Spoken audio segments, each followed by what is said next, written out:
Hi, in this video we're going to talk to John. Him and his wife have a 45-foot catamaran they're doing a major refit on. We're going to talk to him about some of the projects he has going on, how they got started sailing, and their future sailing plans. So what was your first sailboat? That we own. Yeah. Again, part of our 5-year plan, we thought, let's buy just a little monohull here in Utah. Yeah. We'll take it out and do some sailing. We got in with some sailing groups and would go out with them a little bit. We found just a little 26-foot McGregor and figured, well, we'll go ahead and start sailing on this, and it'll give us a chance to start learning some things, solar panels, fiberglass repair, and that boat is still just sitting in my daughter's yard back in Utah. But yeah. With the RV? Is the RV, is that where the RV is? No, the RV's actually sold now, and it's just how life is, you know. Your best laid plans, right? At the end of 5 years we were going to buy a boat, but we ended up finding this one and made a ridiculously low offer. It was like the worst time to buy a boat, but we made this ridiculously low offer, and we're like, even if she comes back and counters, you know, even $1 more, no, we're not going to do it.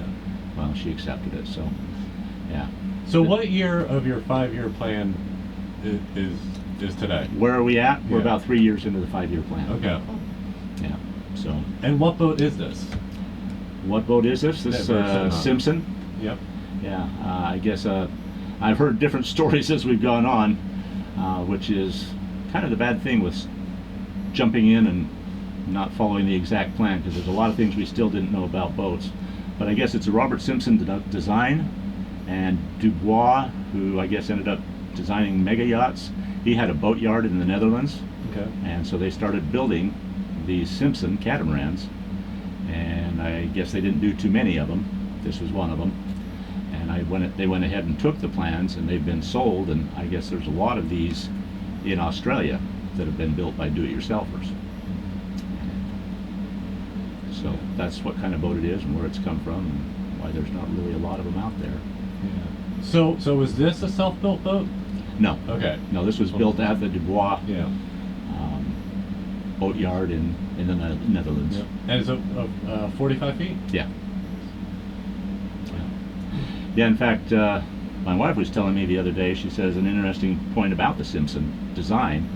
I guess there was a race around Australia or a certain place, and I guess it's a fairly well-known hurricane or storm, Queen's birthday hurricane or something like that, and a Simpson was one that got caught in that storm, and I guess it was one of the only boats that survived, even though the crew ended up getting rescued from the boat. The boat was just left adrift and ended up being found later, and it had survived the hurricane or whatever it was, or typhoon. But anyway. Yeah, there was a lot of ocean survival safety that came out of that race. When to abandon boat and when not to, and that's a lot of people at that time abandoned boats kind of when they didn't need to, and now they say like you should step up onto your life raft instead of get off the boat onto the life raft. Yeah. Being in a life raft is not going to be any more pleasant than being on your sinking boat. Right. Yeah. That's what I understand, and we've done a lot of YouTube stuff. I've got a lot of friends that I've met at the different marinas, really enjoy the boating community, and just a lot of good people out there, a lot of very knowledgeable people. Oh yeah. And so what have you, so where do you live now, I guess? Well, here in Utah. Here in Utah. So how much? I just motor back and forth in the boat. Through the canal? Yeah, you don't know about that secret passageway, you know.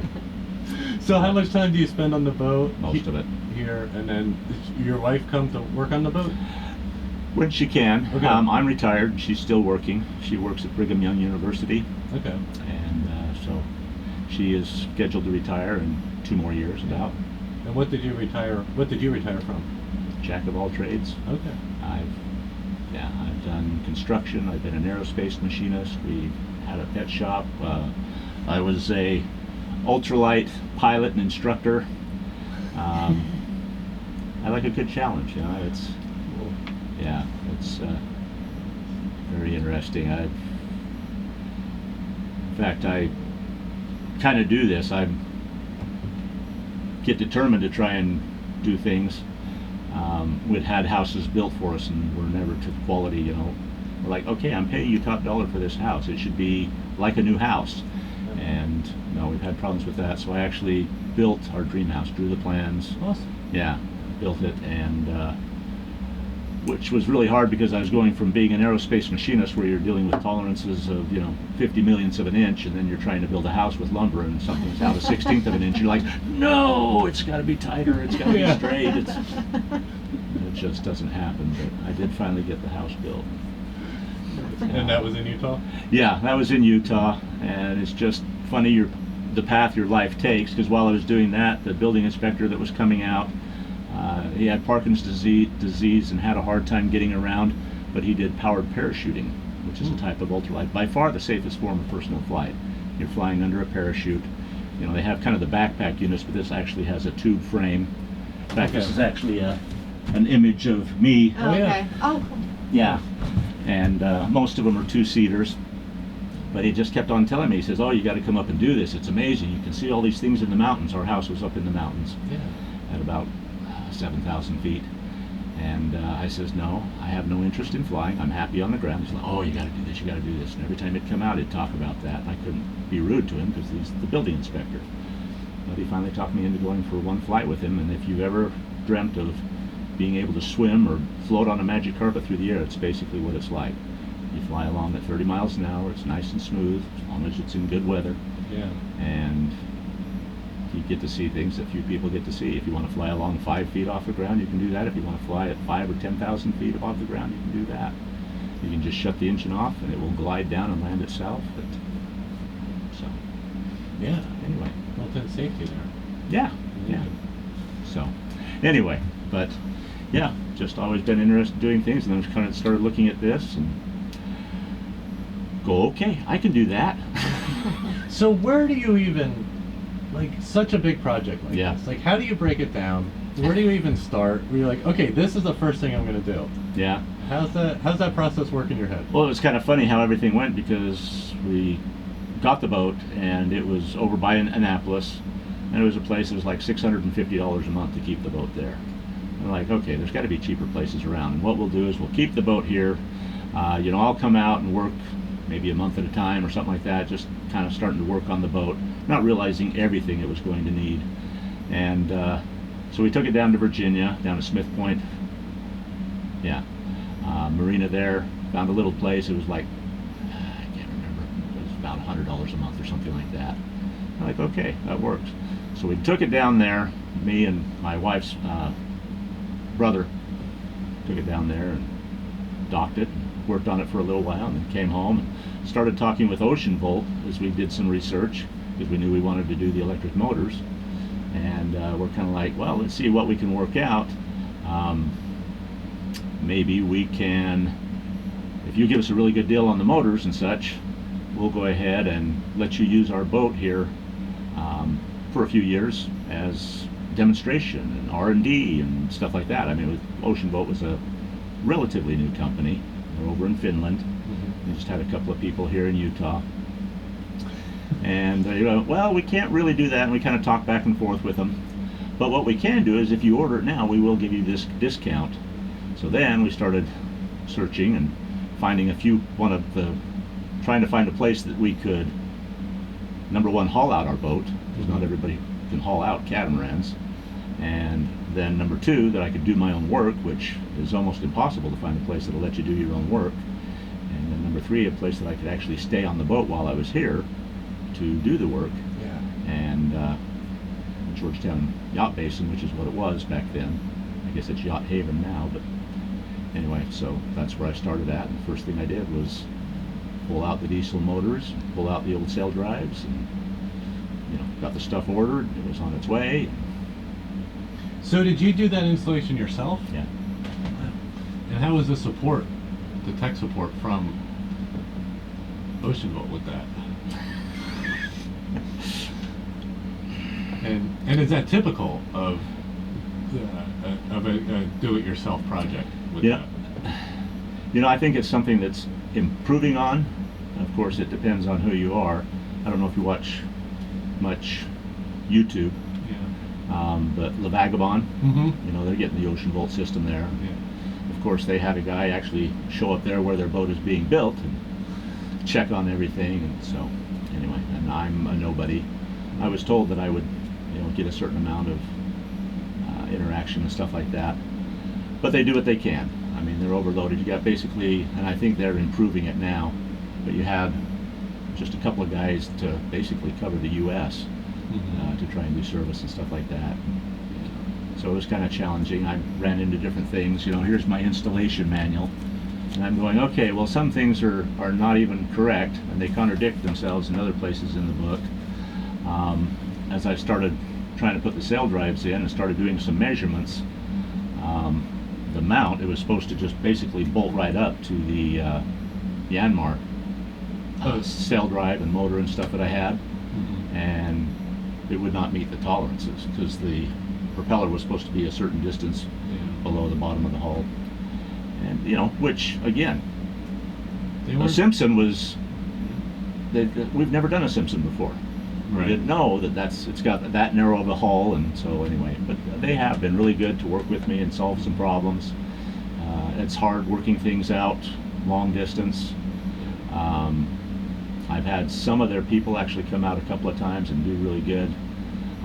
Other times when I've tried to ask for help, they're always willing to talk to you on the phone, but as far as being able to make it out here to figure things out, sometimes that's kind of hard. Right. And the time distance difference, you know, they're 7 hours ahead of us. So how come you went with an electric drive, and then how come you went with Ocean Vault? Okay. Number one, the ocean drive, or the electric drive.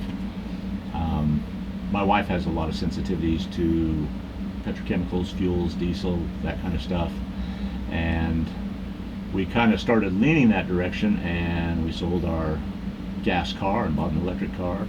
Sold my gas motorcycle, bought an electric motorcycle, and there's just an awful lot of advantages.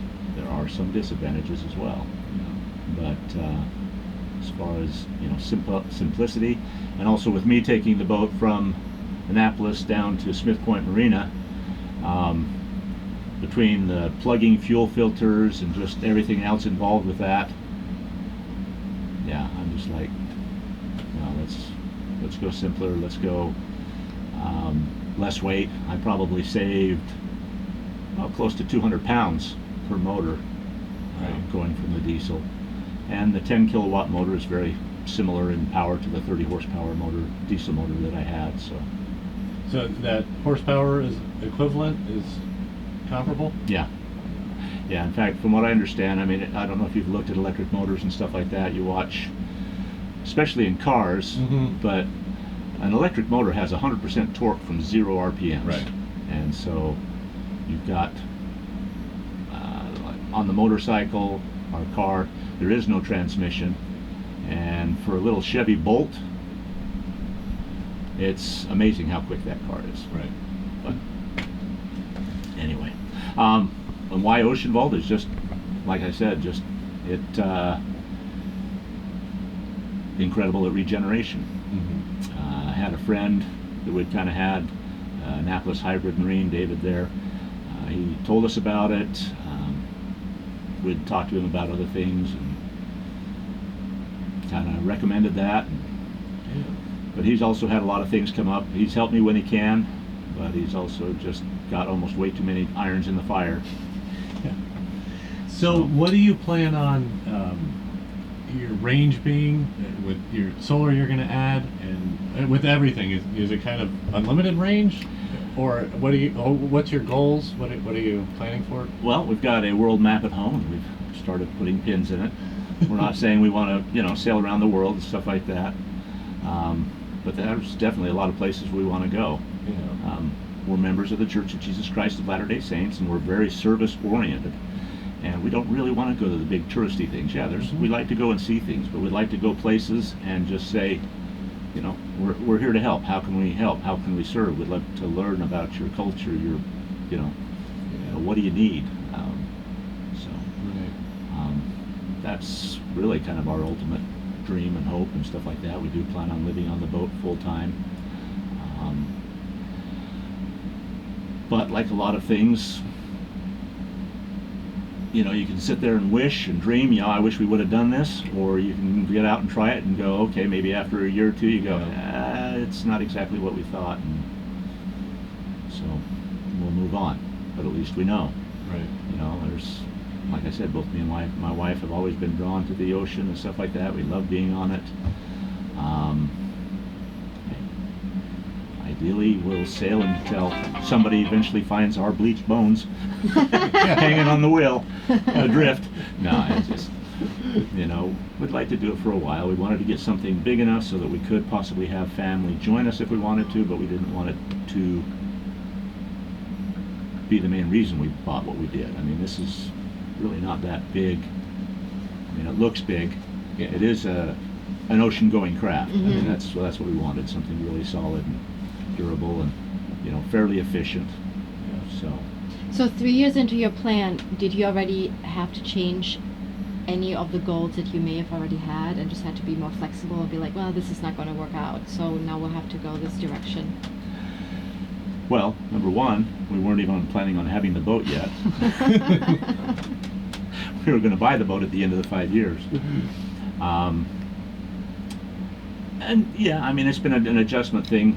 My wife was living back in the fifth wheel in a KOA in Salt Lake, and part of the reason we did that, but then as I started spending more and more time out here, and again, trying to help other people, my wife's got a sister that has been in a very abusive relationship, and she's also a dog lover and has some pit bulls, and it's almost impossible to find a place to rent and have her dogs.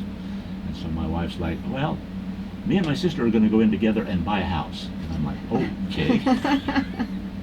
So that's what they've done. I mean, it's been a little bit of a different thing, but she's been able to work with and help her sister and create a better situation there. And again, in the long term, that's one of those things that if and when we decide to stop boating, at least we have a place we can go back to. We can either rent out our half of the house or while we're out on the boat. But yeah, I mean, life's full of adjustments. But yeah, I've got parents that are getting older, and so I try and go home regularly. My wife comes out when she can, and we'll just kind of see how it goes from there. But do you have a question? I have one more question. Yes. So when you came up with this 5-year plan, yes. did you sort of just put it out there and say, in 5 years we're going to buy a boat, or did you actually write down specific goals as you were going along with your wife and then sort of like check mark them off to keep you on track? Yeah, well, it was kind of like we told you, doing the sailing school, selling the house, living in a fifth wheel, and bought a little monohull that we figured we would go ahead and start working on and practice sailing and learning different things and applying the things that we learned at the sailing school and to help keep us fresh and stuff like that. Well, were they like, thought out ahead of time, like a check marker? We're going to do this, check. We're going to buy a monohull, check. Yeah. We're going to, like a written down. Yeah.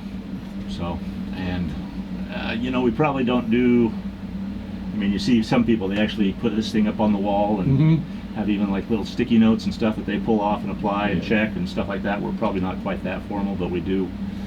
We actually have a book back at home that we started putting together to gather information. Okay, let's gather information about solar panels and different kinds of inverters and lithium batteries and so on and so forth. And so we started doing all that, and then all of a sudden, boom, we've got a boat, and boom, I'm out here getting everything changed out. There's several things that threw wrenches in the works, and that's been kind of part of the problem. We were over here at Georgetown thinking, okay, great, and I'm here and I'm on the hard and and did all the bottom paint, sanded everything down all through, I don't know how many layers of bottom paint and barrier coat and all the way. And since we don't need to draw in water and stuff like that, there was a lot of through holes that we got rid of. Yeah. Electric motors run a lot cooler, so you don't need that raw water getting sucked in there and getting pulled out. You don't have water pumps and stuff that put it all through, but you don't have exhaust. And so we did all that stuff, and then all of a sudden they were going through, I guess, basically a bank foreclosure or something like that. And kind of came down to, I mean, they were under a lot of pressure, and I was trying to get things done, and finally they're just like, okay, well, we're not going to renew your contract again. You've got to go in the water by such and such a date. And so I am, you know, frantically going around trying to make sure the motors are in and all the holes are plugged, and came over and started talking to sailing associates, and I'm going, this is my situation. Do you have a slip for a cat? Oh yeah, we do. And here, we can put you here. And I says, okay, but my motors don't run. Is there any way that you can come over and tow me over? And I was like, oh yeah, we could do that. Yeah. So anyway, that's kind of how I ended up here, and they've just been really good people. They've had challenges that they've gone through and dealt with, but they've still always been pretty good to work with. And so, great. So how long have you been at Sailing Associates then? I don't know, year and a half. Okay. Yeah. It's kind of hard to do things when you're in the water, but you know, kind of like me, I've got my little dinghy out there that is my platform, and this is kind of a busy area with the boat launch right here next to us and different things. And I'll be out there working on something, and all of a sudden a bunch of wakes will come by. So I tend to overthink things. Aerospace machinist is mine. Yes, pet shop owner. Yeah, when I first came home, I served in LDS mission for 2 years down in Florida, Georgia, and Alabama, and stuff like that. That's where you volunteer, and they'll send you. I mean, they give you a calling, and they decide where you're going to go, and you serve at your own expense. And so I came back, and first job I had was working at an AT&T phone center, or Mountain Bell, I guess it was, the local utility there. And I thought, okay, I'm set. You know, I'll work my way up here. You know, the whole divestiture thing, I went through all that and picked different things. Anyway, so I've just had several jobs, construction. You know, when I was going to build my own house, I've got our own backhoe and dump truck and stuff like that. And anyway, so I would do some of that on the side while I was building and working on my house. Just do what needs to be done. That's what I've just always done. So. Well, can we check out the Ocean Boat full installation and installation? We can run it. We everything. Can do whatever you'd like. Yeah. Oh yeah, it'd be fantastic. Yeah. And we walk around the boat. You could just Did you want to look at the inside at all to see what a Simpson looks like, or do you want to? We might as well, right? We're here. We might as well just and we got all kinds of interesting stuff. We've got a composting head, which a lot of people. Yeah, I guess that's getting more common. Mm-hmm. But yeah, we actually really quite like it, and so. Yeah, all that. Instead of having holding tanks and all that kind of stuff, I've been on other people's boats and yeah. some of the nightmares they've gone with, and I'm just like, whoa.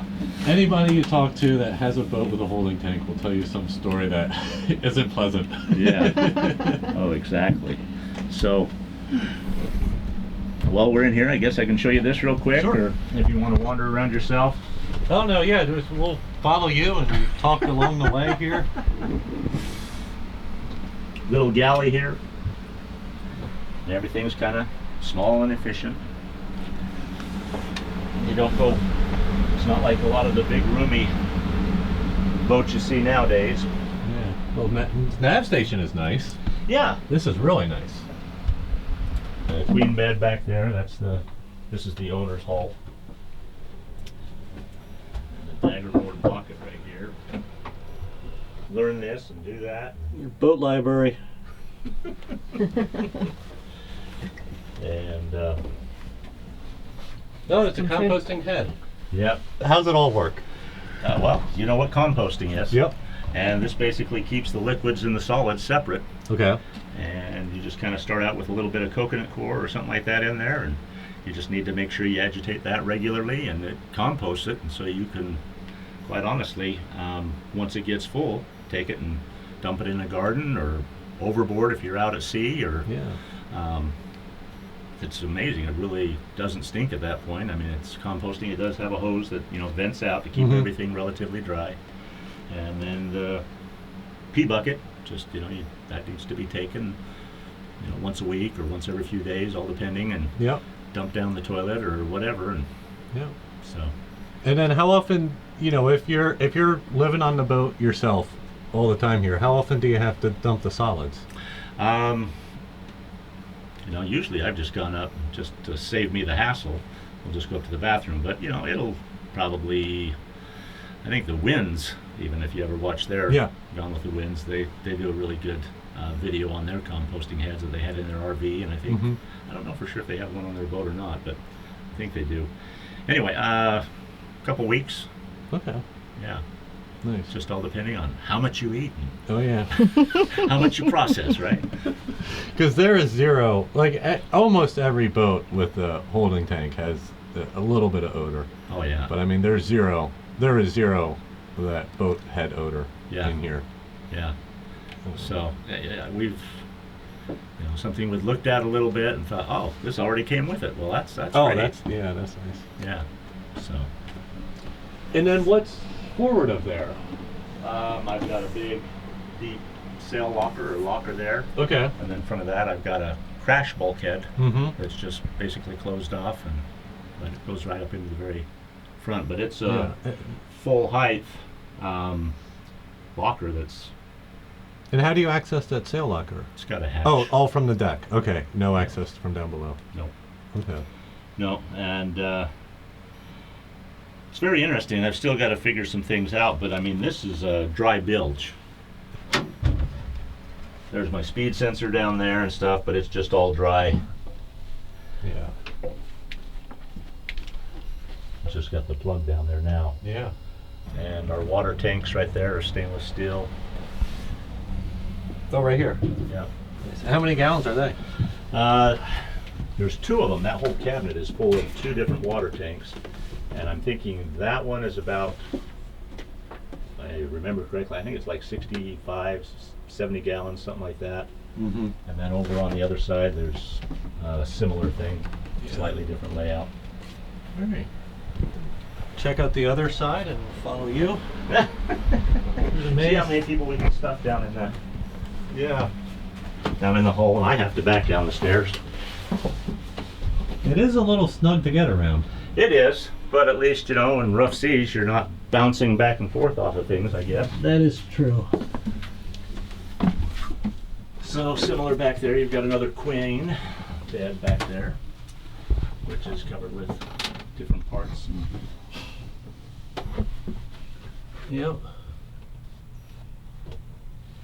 And kind of the shop workbench area. Oh wow, that's a nice setup.